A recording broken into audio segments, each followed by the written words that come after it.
পোনপ্ৰথমে আজিৰ এই অনুষ্ঠানত উপস্থিত থকা সকলোকে মই আন্তৰিক শুভেচ্ছা জনালোঁ। মঞ্চৰ ওপৰত উঠি পেলাই এনেকৈ স্পীচ দিয়া মোৰ বিশেষ অভিজ্ঞতা নাই। এই মহাবিদ্যালয়ত মই যেতিয়া পঢ়ি আছিলোঁ তেতিয়া মই এই স্পীচ দিয়াৰ ভয়তে ক'ৰবাত পলাই ফুৰোঁ। আৰু এতিয়াও চাগে মোৰ ইয়াত অট'মেটিকলি কঁপিব ধৰে, ষ্টেজৰ ওপৰত উঠাৰ লগে লগে চকুকেইটা একদম মিলাই দেখি পাওঁ। বিভাগৰ ছাৰ বাইদেউসকল আৰু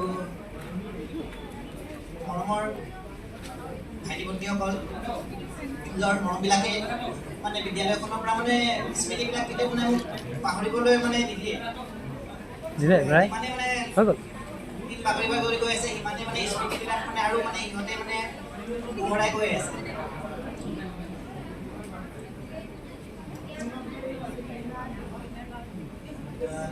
মৰমৰ ভাইটি ভণ্টিসকলৰ উজ্জ্বল ভৱিষ্যত কামনা কৰিলোঁ। সেয়ে কয় মোৰ